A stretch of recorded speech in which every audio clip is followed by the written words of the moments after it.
నేర్చుకోండి, లక్షల్లో సంపాదించండి. Quality thought Madhapur, Ameerpet, USA. ఇంత పాపులర్ అయ్యాయి మీ పాటలు, ఎలా ఫీల్ అవుతున్నారు మీరు? చాలా సంతోషం. అనేక మందికి అందుతుంది.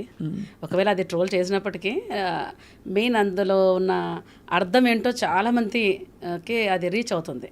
అవును, మీమ్స్ చాలా చేశారు. బట్ నేను ఒకటే అనుకుంటాను, మరి ఎంత పాపులర్ అయితే మీమ్స్ చేస్తుంటారు వాళ్ళు. ఆ పాట ఎంత బాగా నచ్చితే, అది ఇప్పుడు అన్ని పాటలు మీరు చేయలేదు కదా. నేను అదే అనుకుంటాను. రెండోది, చక్కగా హాయిగా వాడుక భాషలో ఉంటాయి మీ పాటలన్నీ. అవునండి. ఏమిటి ప్రసన్న గారు, యేసయ్యతో మీ కనెక్షన్ ఏంటి?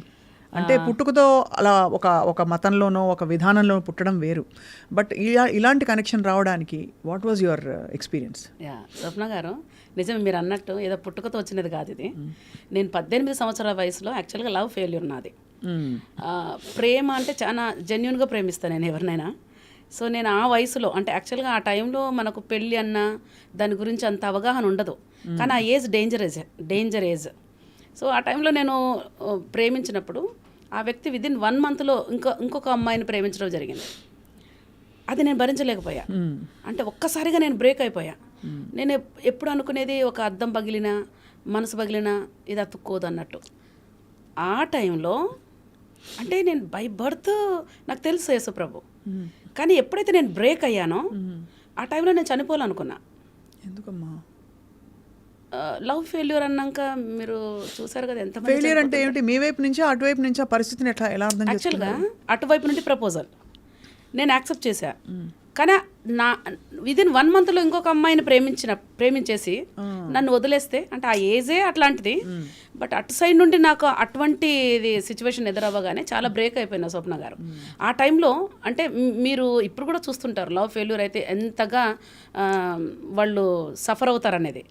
అట్లాంటి ఏజ్లో అటువంటి సఫరింగ్ నాకు వచ్చినప్పుడు సడన్గా యేసుప్రభు నన్ను ప్రేమించాడు. మీరు ఆలోచించండి, ప్రేమ ఫెయిల్యూర్ నాది. ప్రేమ అంటే ఎట్లుంటుందో నాకు అర్థమైంది. ఒక వ్యక్తి మీద ప్రేమిస్తే ఎట్లుంటుందో అర్థమైంది. కానీ చిన్నప్పటి నుండి ఏదో నామినల్గా మొక్కుతున్న ఈ దేవుడు నన్ను ప్రేమించి నా కొరకు ప్రాణం పెట్టినాడంటే ఒకలాంటి ఏదో అయ్యింది నా లోపట. ప్రాణం పెట్టేంతగా ఎవరు ప్రేమిస్తారు? అందుకే ఆ 18 yearsలోనే ప్రాణం ఇచ్చేంత వరకు నిన్నెవరైనా ప్రేమించిరా, చేతులు చాచిన ఆ యేసు ప్రేమ చులకనగా మారేనా. సృష్టికర్త యేసే జననము నొందే, ఓ పాపము నుండి నిన్ను విడిపించను. అప్పుడు రాసా. అంటే ఆ టైంలో ఈ ప్రేమ అర్థమయ్యి ట్రూ కనెక్షన్ వచ్చింది స్వప్న గారు నాకు. 18 yearsలో ట్రూగా నాకు అర్థమైంది. అంటే ఏదో తాకి చూసినట్టు, ఒక వ్యక్తిని టేస్ట్ చేసి, మనం ఒక పండుని టేస్ట్ చేసి ఎట్లుంటుందో చెప్తాం, అట్లాగో రుచి చూసి తెలుసుకున్న యెహోవా ఉత్తముడని అప్పుడు. కానీ ఆనెస్ట్గా చెప్పాలంటే ప్రసన్న గారు, మామూలుగా 1 way ట్రాఫిక్ అని అనిపిస్తుంది దేవుడి పట్ల ప్రేమ. దేవుడు మన ప్రేయర్ వింటున్నారు, లేకపోతే నాకు ఈ అనుభవం అయింది, అనుభూతి అయింది అని. ఇదేదో నేను వాక్యం చెప్పమనో, లేకపోతే దాన్ని ఏమంటారు, ఒక ఎక్స్పీరియన్స్ చెప్తే ఏమంటారు, దాన్ని ఏమంటారు, వాక్యం చెప్పడమేనా ఏంటి, ఎక్స్పీరియన్స్ చెప్పడం, అనుభవం చెప్పడం, అదే అలా అడగట్లేదు. బట్ మీకు హౌ డిడ్ యూ ఫీల్ ఆ కనెక్షన్? యాక్చువల్గా మీరు 1 way ప్రేయర్ వింటున్నారని, వన్ వే ఏమన్నారు మీరు ఇప్పుడు? 1 way ట్రాఫిక్ అన్నారు కదా. యాక్చువల్గా దేవుడిది 1 way లవ్. ఆయనను మనం ప్రేమిస్తున్నాడు, కానీ మనం పట్టించుకుంటలేము ఆయనని. యాక్చువల్గా మనది కాదు 1 way, ఆయనది 1 way.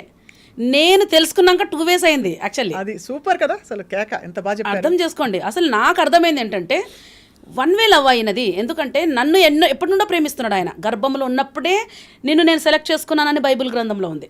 నేనేమంటానంటే స్వప్న గారు, బైబిల్ గ్రంథం దేవుని వాక్కు, అందులో చదివితే అర్థమవుతుంది ఆయన హృదయం. సో ఆయన హృదయం ఏముంది, గర్భంలో ఉన్నప్పుడే నేను నిన్ను ఏర్పరచుకున్నా అంటే అప్పటి నుండి ప్రేమిస్తున్నాడు. బట్ నాకు తెలిసింది 18 yearsలో. సో 1 way లవ్ వచ్చేసి దేవుడిదే, మనది కాదు. నేను తెలుసుకున్నాక 2 ways ఆయనకు నేను దొరికిన. చాలా బ్యూటిఫుల్. మీరు తెలుసుకున్నాక అది 2 way అయింది, కనువిప్పు అయింది మీకు. సో మానవ ప్రేమల మీద అప్పుడు పోయాయి నమ్మకాలు మీకు? 100% పోయినాయండి. అప్పుడే రాసా నేను. ఫస్ట్ పాట అండి నాది. ఈ లోక ప్రేమంతా నటనేనయ్యా, ఈ లోక కరుణంత క్షణికమే నయా, ముదిమి వచ్చు వరకు నన్ను ఎత్తుకొందువా, హత్తుకొందువా. హృదయనాథ నిన్ను నేను విడువానయా నీ ప్రేమ. అప్పట్లో నాకు ట్యూన్స్ రావు, ఈ ట్యూన్ పెట్టి నేను ఈ పాట రాసుకున్నాను. చాలా బాగుంది. యాక్చువల్గా నాకు ట్యూన్స్ వచ్చేవి కాదు. సో ఈ పాట పెట్టేసి హృదయనాథ నిన్ను నేను విడువనయ్యా నీ ప్రేమ నేను ఎన్నడూ మరవనయ్యా అని అప్పుడు రాసుకున్నాను. ఇప్పుడు మీరు ఎప్పుడైతే ఇది తెలుసుకున్నారో ఆ తర్వాత మీ నేచర్లో పరివర్తన వచ్చిందా, మీ పరిస్థితుల్లో పరివర్తన వచ్చిందా, లేక ఎలా మీరు ముందుకెళ్ళారు? లైఫ్ ఎలా ప్లాన్ చేసుకోవాలంటే, బికాస్ ఎంత దేవుణ్ణి ప్రేమించినా కూడా లౌకికంగా బతకాలి కదా, మనిషి ఒక తోడు కావాలి, ఒక నీడ కావాలి, ఒక ఉద్యోగం కావాలి, ఇవన్నీ ఎలా తెలుసుకున్నారు? యాక్చువల్గా స్వప్న గారు దేవుడు ఎంత క్లోజ్ ఉంటారంటే, అందుకే నేను అంటున్నా దేవుని వాక్ వచ్చేసి బైబిల్. మనం బైబిల్ చదువుతుండగా ఎగ్జాక్ట్లీ మాట్లాడతారు, ఆయన మాట్లాడతారు. సో నేను లౌకికంగా బ్రతకడానికి లీడింగ్ అంతా నాకు బైబిలే.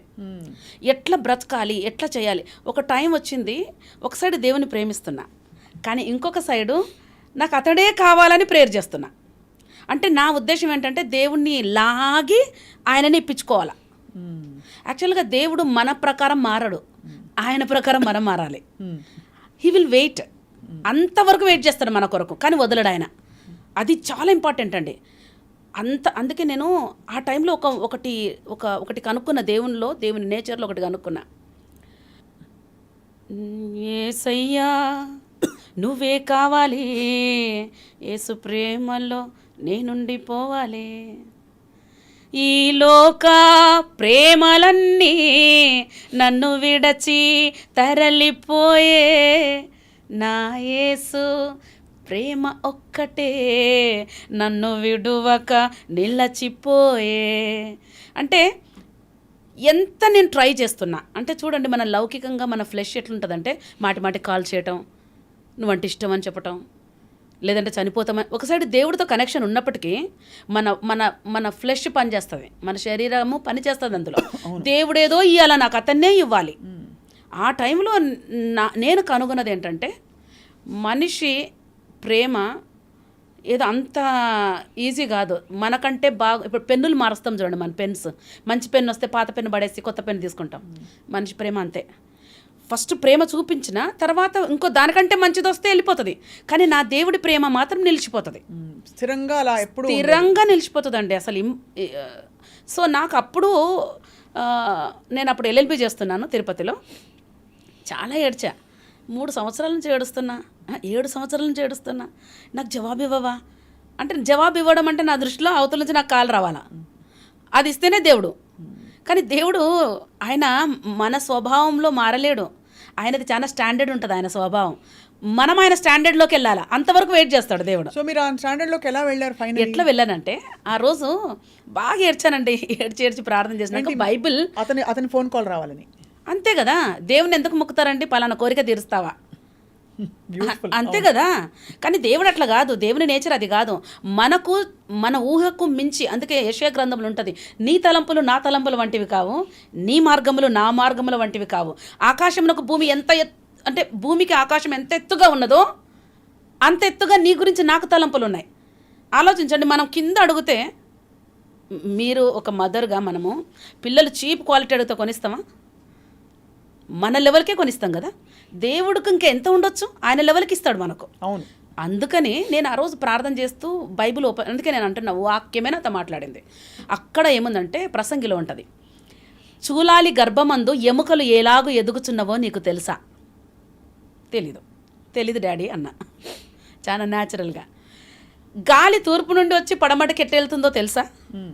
నో అన్న. అలాగే సమస్తమును జరిగించు నా చిత్తమును నువ్వు ఎరుగవు. అప్పుడు వెంటనే అనిపించింది, ఆయన చిత్తం ఏదో ఉంది, నేను కొంచెం నోరు మూసుకోవాలనిపించింది. అట్లాగూ నేను మారిన. ఏదైనా జరగకపోతే భగవంతుడి చిత్తం, దేవుడి చిత్తం అదండి. ఇప్పుడు ఆప్షన్స్ ఉంటాయి మనకు. మన తెలంగాణ ముఖ్యమంత్రి ఎవరు అని ఒక ఆప్షన్ ఇస్తారు.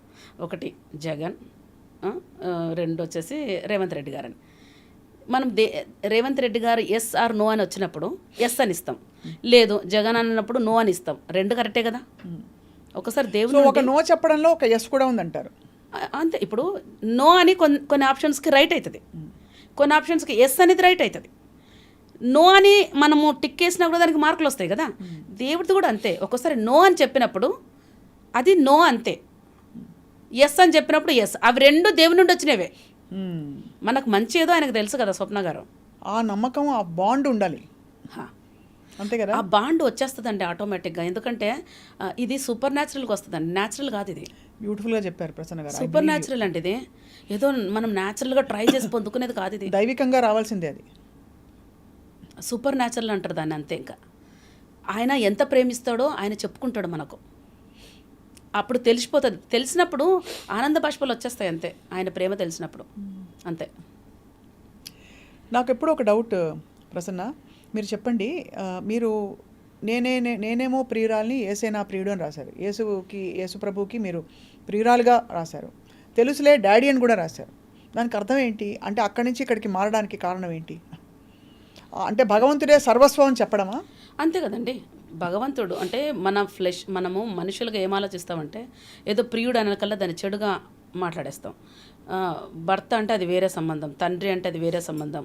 అట్లా మనము మనుషులుగా చేసుకుంటున్నాం. కానీ అది ఒక బాధ్యతగా మనం తీసుకుంటే, బైబిల్లో ఒక మాట ఉంటుంది, నిన్ను సృష్టించిన వాడు నీకు భర్త అయి ఉన్నాడు అని ఉంటుంది. భర్త అంటే ఫిజికల్కి వెళ్ళదు. భర్త భరించేవన్నీ నీ గురించి ఆయన భరిస్తాడు. ఇప్పుడు ప్రియుడు అంటే అంతగా ప్రేమించటం నేను చూడలేదు. మరి మనుషులందరూ వాడుకొని టప్పును వదిలేసేటోడు, నా దేవుడు నేను ఆయనకి ఏమి చేసినానని అంత ప్రేమిస్తున్నాడు. ఆయన సృష్టి కాబట్టి, ఆయన కడుపాత్రం కాబట్టి మనల్ని ప్రేమిస్తున్నాడు. సో అందుకని ఆయన ప్రియుడు, ప్లస్ ఆయన భర్త, ఆయన తండ్రి, ఆయన సహోదరుడు, అన్ని బాధ్యతలండి అవి. ఒక ఫ్రెండ్, అన్ని రకాలుగా ఆయన ఉండగలుగుతాడు. అలా మరి అవన్నీ ఒక సోర్స్ నుంచి మనకు వస్తున్నప్పుడు మరి మానవ సంబంధాలలో ఉండే సార్థకత కానీ అవసరం కానీ ఏమిటి? అంటే అది భార్యాభర్తలు కావచ్చు, తల్లి పిల్లలు కావచ్చు, ఇంకా లేకపోతే ఇంకా బంధుమిత్రులు, ఫ్రెండ్స్ కావచ్చు. ఏమిటి మీరు తెలుసుకున్నది ఏమిటని? అంటే సంబంధాలు అనేటివి దేవుడు పెట్టినవే కదండి. వాటిని ఏంటి ధర్మబద్ధంగా మన బాధ్యతలు తీర్చుకోవడానికి, అంతేనా? ప్రేమగా ఉండడానికి అందరితో, అంతే. అది ఒక పాత్ర. ఇప్పుడు దేవుడు, మనము ఒక ఫిల్మ్ చూస్తాం, ఒక పాత్రని బాగా పోషించినారు అని చెప్పేసి రెమ్యునరేషన్ ఇస్తారు, అవునా? ఇప్పుడు చిరంజీవి, విజయశాంతి ఉన్నారు. శుభం కాడు పడినాక నువ్వు నా భార్య నా అనగలుగుతాడా? అది కేవలం ఒక పాత్ర, భూమిది, అంతే. మనం చనిపోయినాక భార్య భర్తల సంబంధం ఉండదు అక్కడ. అందరూ దేవదూతల్లాగా ఉంటారని ఉంది అక్కడ. అంటే ఇక్కడ ఉన్నప్పుడు భార్యగా మన పాత్ర ఏంటి? పర్ఫెక్ట్గా చేస్తున్నామా? భర్త పాత్ర పర్ఫెక్ట్గా చేస్తున్నాడా? పిల్లలు తల్లిదండ్రులకు పర్ఫెక్ట్గా ఉంటున్నారా? ఇవన్నీ పాత్రలుగా దేవుడు సృష్టించాడు. వీటిని మనం పర్ఫెక్ట్గా చెయ్యాలి. అప్పుడు రెమ్యునరేషన్ అక్కడ ఉంటుంది. ఆ రెమ్యునరేషన్ ఏంటంటే బలా నమ్మకమైన నా దాసురాలా అని అక్కడ ఆయన మెచ్చుకుంటాడు. అట్లా బ్యూటిఫుల్. ఇంత బ్యూటిఫుల్ స్పిరిచువల్ జర్నీ చేస్తూ మీరు ప్రసన్న గారు, మీకు చాలా కష్టాలు ఎదురయ్యాయి. మిమ్మల్ని చాలా మాటలు అన్నారు చాలామంది. మీరు సంఘంతో, సమాజంతో చాలా పోరాడారు. అవును. ఎందుకు వచ్చే ఆ పరిస్థితులు అనిపించింది? యాక్చువల్గా అండి, జిమ్కి వెళ్తాం మనం. జిమ్కి వెళ్ళినప్పుడు, ఈ మధ్య కాలంలో నేను జిమ్కి వెళ్తున్నా, చూస్తున్నా, ఒక చిన్న బరువు మోపిస్తారు, తర్వాత ఇంకా కొంచెం పెద్ద బరువు మోపిస్తారు, ఇంకా కొంచెం పెద్ద బరువు. దాన్ని వెరైటీగా చేపించినప్పుడే బలం వస్తుంది. లైఫ్లో కూడా ప్రతి దాని గుండా దేవుడు తీసుకెళ్తాడు. వాటన్నిటిని జయించి నువ్వు జయించగలుగుతావని చెప్తాడు. అంతే, అదే పరమార్థం. అంతే. దాన్ని మనం ఏదో ఏమి ఇట్లా వచ్చింది నాకే వచ్చిందా అనొద్దు. నీ మీద అంత కేర్ ఉంది. సో అన్నిటినీ మనం జయించుకుంటూ వెళ్ళినప్పుడు, అందుకే నేను పాట రాసా, ఎంత పెద్ద పోరాటమో అంత పెద్ద విజయము, పోరాడతాను నిత్యము, అరే విజయం అనేది తథ్యము, వాక్యం అనే ఖడ్గమును ఎత్తిపట్టి, విశ్వాసం అనే డాలును చేతబట్టి, ముందుకే దూసుకెళ్ళేదన్ యెహోవాదే యుద్ధమనుచు, అట్లా రాసుకున్నా. సో అట్లాగా ఆ శ్రమల గుండా వెళ్ళినప్పుడే ఆయన నమ్మకత్వం అనేది ఇంకా ఎక్కువ చూస్తామండి ఆ టైంలో. కాబట్టి ఆ కష్టాల్లో మీరు బాధపడినా బయటకు వచ్చేసారు. అరే దేవుని నుండి వచ్చే కష్టాలే కదండి. దేవుడు లేకుండా వచ్చే కష్టం ఉంటుంది చూడండి, దాంట్లో సచ్చి ఊరుకుంటాం అంతే. అది ఎలాంటి కష్టము అంటే దేవుడు లేకుండా, అంటే దేవుడిని లీడింగ్ లేకుండా తెచ్చుకునేటువంటివి ఏవైతే ఉంటాయో. ఇప్పుడు నేను ప్రేమించాను, అట్లే వెనకలబడితే ప్రేమిస్తే సినిమాలో కదా పిచ్చోడు అయినట్టు నేను పిచ్చిదాన్ని అవుతుంటే, ఆ సినిమా లాస్ట్కి పిచ్చోడు అవుతాడు చూడు. అంటే దేవుని లీడింగ్ నా లోపల వచ్చేసింది. ఇది తప్పు అని చెప్పినప్పుడు నేను స్టాప్ అయిపోయినా. ఆయన ప్రేమ నన్ను మార్చింది అంతే. స్వప్న గారు, ఆయన ప్రేమ నన్ను మారుస్తుంది. ఆయన అసలు అది ఒక్కోసారి అయితే నాకు భాషకు అందని ప్రేమ అనిపిస్తుంది అండి. అందుకే నేను మౌనం అనే ఒక పాట రాశా. మౌనం అంటే ఏం రాయాలో అర్థం కాలే నాకు.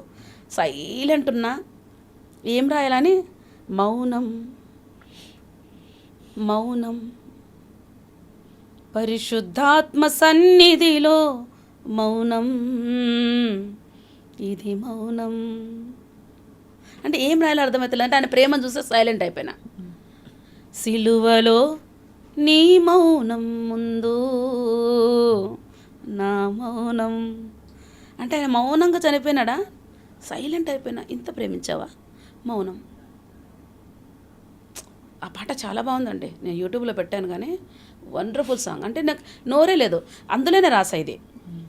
భాషకే అందని భావమే మౌనం నా మౌనం అతి పరిశుద్ధ స్థలముగా నన్నే మార్చివేసెను అత్యంత కృపకు పాత్రుడిగా నిలువబెట్టెను. మీరు ఆలోచించండి, దేవుడు లేకుండా నేను పరిగెత్తాను 18 yearsలో. చర్చి మధ్యలో లేసి పరిగెత్తేదాన్ని. దేవునికి నా మీద ఎందుకు కోపం రాలే? బాగైంది కదా. అంటే ఇప్పుడు తను నన్ను ప్రేమిస్తున్నప్పుడు ఛాయ్ తాగదామన్నప్పుడు మధ్యలోనే అక్కడ వెళ్దామన్నప్పుడు వెళ్ళి ఛాయ్ తాగేసి వచ్చేవాళ్ళం. కానీ ఒక టైం వచ్చింది నాకంటే మంచి వ్యక్తి వచ్చినప్పుడు దూరం అయిపోయావు కదా. మీరు ఆలోచించండి, దేవుడు అనొచ్చు నువ్వు మధ్యలో లేచిపోయినావు, వెళ్ళిపోయినావు, అయిపోయింది, నువ్వు రాంగ్ రూట్ వెళ్ళినావు కనుక నువ్వు చనిపోవాల్సిందే అనలే. నాకు దేవుడు నాతో అనింది ఏంటంటే మనిషి ప్రేమ అంతే, ఐ లవ్ యూ బెటా అన్నాడు. అంటే మీరు అర్థం చేసుకోండి, ఆయన నన్ను తీసుకున్నాడు కానీ నన్ను తిరస్కరించాలి. నేను ఎప్పుడు ఒకటి అంటానండి, బిడ్డకు ఫీవర్ వచ్చింది, బిడ్డ మీద కోప్పడతామా ఫీవర్ మీద కోప్పడతామా? పాపం చేసినప్పుడు పాపం మీద దేవునికి కోపం ఉంది కానీ పాపి మీద లేదు. అందుకనే పాపులను క్షమిస్తారంటారు. పాపులను క్షమించడానికి అంటే స్వప్న గారు, ఇప్పుడు నేను జడ్జి, వాళ్ళ కొడుకు తప్పు చేసినందుకు నేను క్షమిస్తానంటే ఎవడు ఒప్పుకుంటాడు? అవును, అంతే కదా. దేవుడు న్యాయవంతుడు, దేవుడికి కృప ఉంది. రెండు కరెక్టే. అంటే దాని అర్థం ఏంటంటే ఇప్పుడు మన బాబు పక్కింటోడు టీవీ ₹1,00,000 టీవీ పగలగొట్టాడు, క్షమించేసినానంటే అది చెల్లదు.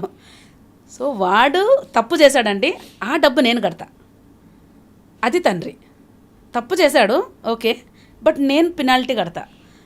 అదే యేసుప్రభు చేసింది. ఆయన దేవుడు న్యాయవంతుడు, పాపముగా నాకు శిక్ష మరణం అని ఉంది అంతే. ఇక నేను క్షమిస్తా అనుకుంటా ఓలే, దానికి శిక్ష ఆయన భరించాడు. మనం కదా, మనం బాబు తరపుకెళ్ళి మనం పెనాల్టీ కట్టినట్టు మనము చెల్లించలేనంత పాప భారమును యేసుప్రభు సిలువలో మరణించాడు. అందుకనే కృపా సత్యము వలన దోషమునకు ప్రాయశ్చిత్తం కలుగుననుంది. అది దేవుడండి. అంత మీరు చిన్న వయసులో ఎన్ని విషయాలు తెలుసుకుంటూ ముందుకెళ్తున్నప్పుడు మీరు ఒక చోట ఒక ఇంటర్వ్యూలో చూశాను ప్రసన్న గారు, మీరు ఇల్లు అద్దెకి తీసుకునే టైంలో మిమ్మల్ని నానా రకాల మాటలు అన్నారు. అద్దెకి కాదండి, ఫ్రీగా ఇచ్చారు నాకు. అదే ఫ్రీగా ఇచ్చారు, బట్ అద్దెకి తీసుకోబోతుంటే మీకు ఫ్రీగా ఇచ్చారు కాబట్టి రకరకాల మాటలు. అవునవును, మీ గురించి అవును. లోకం అంతా తీరు అలా ఉంది కదా, అప్పుడు మీరు ఎలా సమాధాన పరుచుకుంటారు మిమ్మల్ని మీరు? అంటే నాకేమనిపిస్తుంది అంటండి, ఇప్పుడు ఒక పంది దగ్గర సెంటు వాసన మనం చూడలేం, ఎక్స్పెక్ట్ చేయలేం కూడా. పందికేం తెలుసు సెంటు వాసన అని అంటారు కదా. ఇప్పుడు మోటు సామెత, లోకము దుష్టుని యందున్నదే అని ఉంది బైబిల్లో. సో దుష్టుని యందున్నటువంటి వాళ్ళ దగ్గర నేను మంచి ఎక్స్పెక్ట్ చేయలేను. అవును, అందుకని నేను అందుకే ఒక కవిత రాశానండి, సమాజమా ఇది నీకు సమంజసమా. అప్పుడు రాశాను, అదే టైంలో రాశాను. మీరు అన్నారు కదా, ఒకసారి చెప్పరా కవిత? కవిత చెప్తానండి, చాలా బాగుంది ఆ కవిత. సమాజమా నీకు సమంజసమా, నీకు సమంజసమా. ఎందుకంటే నాకు ఇల్లు ఫ్రీగా ఇచ్చేలోగా వాళ్ళు అన్న మాట ఏంటంటే ఈమె ఎవరితోనో ఉంటే వాళ్ళు ఇచ్చారన్నారు. అంటే నాకు అర్థం కాని విషయం ఏంటంటే ఈ లోకం ఎట్లుందంటే చెడు చేస్తేనే డబ్బులు వస్తాయి. నేను చెప్పనా, చెడు అనే దగ్గరంతా ఈవిల్ పవర్ ఉంటుందండి. ఈవిల్ ఎప్పుడు మంచి చేయదు. అందుకే నేను పాటలో రాశా, సాతానుకు చిప్ప మిగిలింది అని రాశా. చిప్ప పట్టుకున్నాడు మనకేం మేలు చేస్తాడు? ఒక బెగ్గరు మనకు ఇల్లు ఇస్తాడా? సో ఈవిల్ పవర్తో మనం ఏమి తెచ్చుకున్నా దానిపైన దానికి టోటల్గా అధికారం ఉంటుంది. అందుకే యేసుప్రభు ఏమంటాడు తెలుసా, ఈ లోక అధికారి నా దగ్గరికి వస్తున్నాడు కానీ వాడికి సంబంధించింది నా దగ్గర ఏమీ లేదంటాడు. అర్థమవుతుంది? అంటే ఈవిల్ది నా దగ్గర లేదు, సో వాడికి నా మీద అధికారం లేదు ఆటోమేటిక్గా. ఇప్పుడు పోలీసు వ్యాన్ పోతుంటుందండి, మనం భయపడతామా? అదే అక్కడ ప్యాకాట ఆడేటోళ్ళందరూ పరిగెత్తుతుంటారు. అదే నేను చాలాసార్లు చూసిన అసెంబ్లీ దగ్గర కూర్చొని ప్యాకెట్ ఆడుతుంటారు. అక్కడ ఆ వ్యాన్ దినలకల్లా దుంకిపోతారు. అవును. మనం పక్కనే ఉంటాం, ఎందుకు పోము? ఎందుకంటే వాళ్ళు పట్టుకోవడానికి మనలో ఏమీ లేదు కాబట్టి. అవును, అంతే కదా. అంతే కదా. అట్లాగే దుష్టునికి, లోకము దుష్టుని అందున్నది. ఈ దుష్టునికి సంబంధించినటువంటి ఈవిల్తో మనం ఏదైనా చేస్తే అప్పుడే డబ్బులు వస్తాయి అనుకుంటున్నారు. కానీ ఈవిల్ పవర్ని దేవుడు సిలువలో చితకదొక్కాడు. వాడికి చిప్ప మిగిలింది. వాడు మనకి ఏమి చెయ్యలేడు.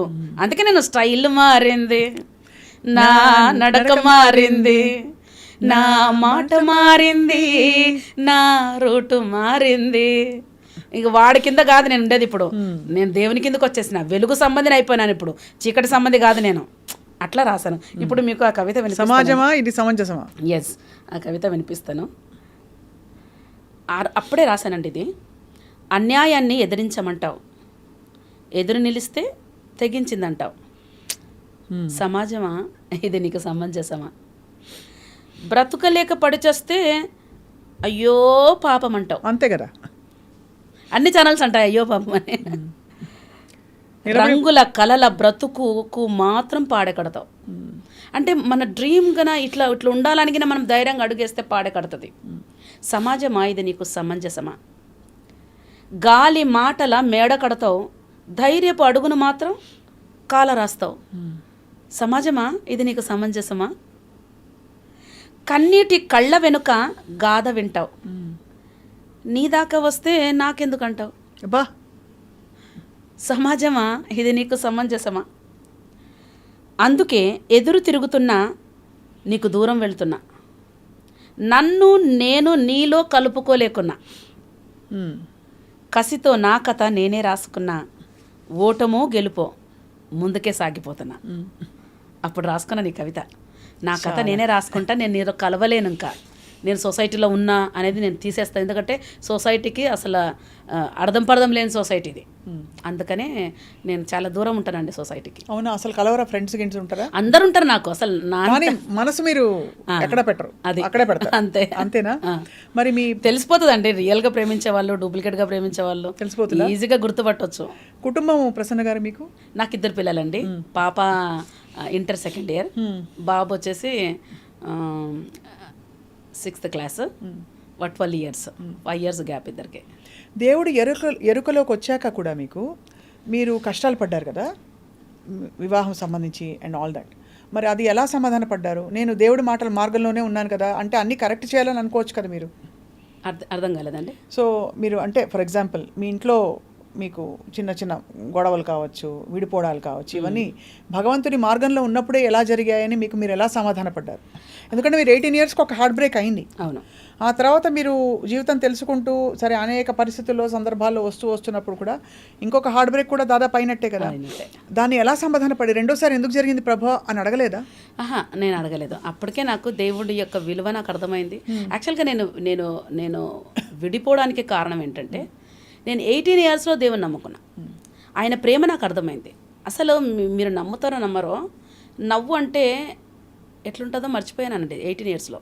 అంతగా డీప్ డిప్రెషన్లోకి వెళ్ళిపోయినా నేను. అయ్యయ్యో. అందుకే నేను ఒక పాట రాసా చూడండి. నలిగిపోయిన నా బ్రతుకు, నవ్వు ఎరుగని జీవితాన్ని నింపడానికి మా డాడీ ఖాళీ అయిపోయాడయ్యా, ఇక మొక్కకుండా ఉండగలనా, నిన్ను మొక్కకుండా ఉండగలనా, ఉండగలనా యేసును నమ్మకుండా ఉండగలనా. అప్పుడు రాశాను.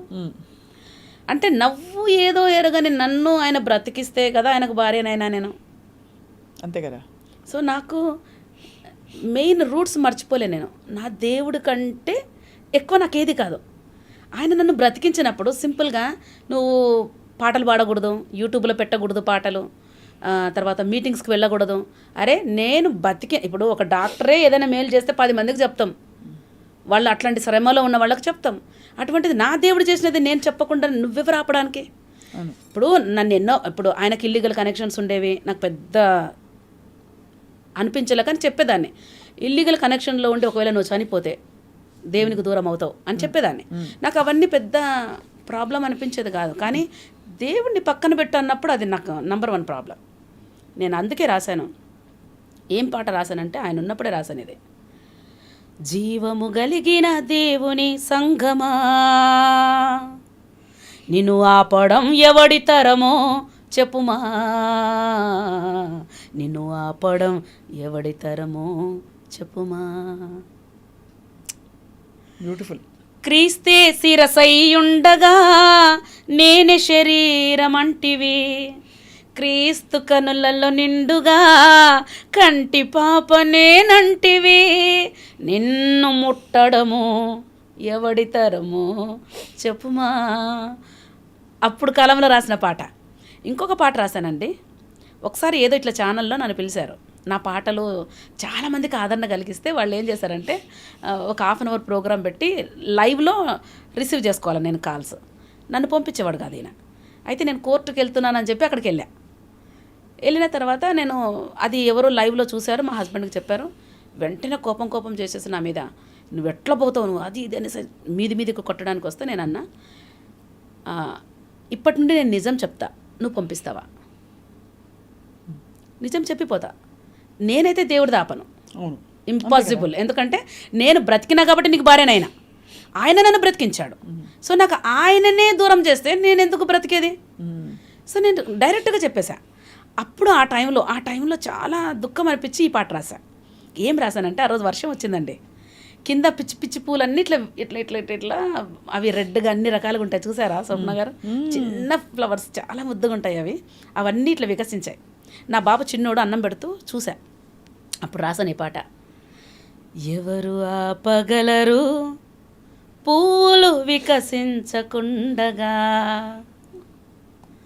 ఎవరు ఆపగలరు ఫలాలు ఫలించకుండగా, ఎవరు ఆపగలరు దేవుని ప్రణాళికలను, నీపై దేవుని ప్రణాళికలను. తేనెలోని తీపిదనము ఎవరు ఆపగలరు, అత్తరు సువాసనను ఎవరు ఆపగలరు. తేనెలోని తీపిదనము ఎవరు ఆపగలరు, అత్తరు సువాసనను ఎవరు ఆపగలరు, ఎవరు ఆపగలరు, ఎవరు ఆపగలరు, ఎవరు ఆపగలరు పువ్వులు వికసించకుండగా, ఎవరు ఆపగలరు ఫలాలు ఫలించకుండగా. అట్లా రాసుకున్నా. అంటే ప్రతిదండి, ఏ సిచ్యువేషన్ వచ్చినా ఒక అద్భుతమైన పాట నా నుండి బయటకు వచ్చింది. ప్రతి సిచ్యువేషన్లో అద్భుతమైన పాట. అలా మీరు పాటలు రాస్తూ ఎన్ని పాటలు అయ్యాయి? ఒక 200 వరకు రాశాను స్వప్న గారు. అండ్ వృత్తిపరంగా ఇప్పుడు మీరు ప్రసన్న గారు ఏం చేస్తారు? మీరు ఇప్పుడు నేను ఫుల్ టైం మినిస్ట్రీకి వచ్చానండి. ఒక చిన్న ప్రేయర్ గ్రూప్ నడిపిస్తాను నేను. తర్వాత పాటలు పాడడానికి చాలామంది పిలుస్తారు, వెళ్తూ ఉంటాను. అట్లాగూ నా వీడియోస్ ఎమోషన్ వస్తుంది కదా పాట, మంచి అందులో గుండెల్లోంచి మీకు వాడుక భాష ఎలా మరి భగవంతుడి కటాక్షంతో వచ్చిందో. అవునండి. ఎందుకంటే పాట నేర్చుకున్నారా ఏమన్నా చిన్నప్పుడు? ఏం నేర్చుకోలేదండి. మరి ఎలా అంత? అంటే మా ఇంట్లో ప్రేయర్ జరిగేది. మా అమ్మ నాన్నకు మేము 13 మంది పిల్లలం. సో మా నాన్న ఏం చేసేవారంటే హార్మోనియం వాయించేవారు. హార్మోనియం ఇక అందరికీ చిన్న చిన్న ఇన్స్ట్రుమెంట్స్ ఇచ్చేవాళ్ళు. ఎర్లీ మార్నింగ్ ఖచ్చితంగా ఎర్లీ మార్నింగ్ ప్రేయర్ జరిగేది. మళ్ళీ ఈవినింగ్ 7 o'clock ప్రేయర్ జరిగేది. మా నాన్న ఖచ్చితంగా ఆ శృతిలోనే పాడాలి అందరూ. అట్లాగూ పాడి పాడి పాడి అలవాటు అయిపోయింది మాకు పాటలు. ఇంకే పాటలు పాడరా ప్రసన్న గారు మీరు? అంటే బికాజ్ దేవుడి కోసం పాడే పాటలతో మామూలుగా ఇతర పాటలు పాడరంటారు, యేసయ్య పాటలు. అంటే నాకు ఇన్స్పిరేషన్ ఏదైనా ఉంటే, ఇప్పుడు రాయిలా షర్మిల రాశా, అదే ఆవిడ తెలంగాణలో పార్టీ పెట్టినప్పుడు నాకు ఎందుకో ఆ ఫ్యామిలీ అంటే నాకు అభిమానంతో రాశాను ఆ పాట. నిజం అనే ఒక పాట రాశా. నిప్పు లాంటిది ఈ నిజం, నీకున్న సంకల్పం అది నిజం. అది చాలా బాగుంటుందండి ఆ పాట రాశాను. సో అట్లాగే ఇన్స్పిరేషన్ ఏదైనా అనిపిస్తే నేను పాడతా. And for more videos, please subscribe to iDream. Please subscribe to iDream. Please subscribe iDream. And please subscribe to iDream. For more videos, subscribe to iDream. please like, share and subscribe to the channel. Congratulations, iDream.